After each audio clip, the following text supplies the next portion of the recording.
দেশ বিদেশের বাছাই করা খবর নিয়ে সর্বদাই সত্য সন্ধানী ই নিউজ ভারত। নমস্কার, ই নিউজ ভারতে আপনাদের সকলকে স্বাগত। শুরু করছি ওয়েদার আপডেট। আলিপুর আবহাওয়া দপ্তরের আঞ্চলিক অধিকর্তা সোমনাথ দত্ত জানিয়েছেন, বঙ্গোপসাগরে একটি ঘূর্ণাবর্ত ঘনীভূত হচ্ছে, যা এই সপ্তাহের শেষে নিম্নচাপে পরিণত হওয়ার সম্ভাবনা রয়েছে। এই নিম্নচাপের প্রভাবে বৃষ্টি বাড়বে রাজ্যে। সপ্তাহান্তে ভারী বৃষ্টির সম্ভাবনা দক্ষিণবঙ্গে। আগামীকাল থেকে বৃষ্টি বাড়বে দক্ষিণবঙ্গের জেলাগুলিতে।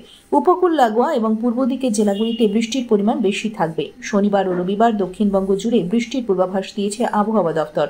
সব জেলার বেশিরভাগ অংশেই বৃষ্টির সম্ভাবনা, কয়েক জায়গায় ভারী বৃষ্টির সতর্কতা। তবে আবহাওয়া দপ্তর সূত্রে খবর, শুক্রবার বিকেল থেকেই দক্ষিণবঙ্গের জেলাগুলিতে মৌসুমী বায়ু আরও সক্রিয় হবে। দক্ষিণবঙ্গের সব জেলাতেই বৃষ্টির অনুকূল পরিস্থিতি তৈরি হবে। বঙ্গোপসাগরে তৈরি হয়েছে ঘূর্ণাবর্ত।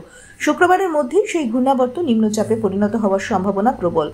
শুক্রবার দুপুরের পর থেকেই দক্ষিণবঙ্গের জেলাগুলিতে আবহাওয়ার আমূল পরিবর্তন হবে। আজ কলকাতার আকাশ প্রধানত মেঘলা। আজ কলকাতা ও তার পার্শ্ববর্তী অঞ্চলে দিনের সর্বোচ্চ তাপমাত্রা 31 ডিগ্রি সেলসিয়াস, সর্বনিম্ন 27 ডিগ্রি সেলসিয়াস, অনুভূত তাপমাত্রা 43 ডিগ্রি সেলসিয়াস।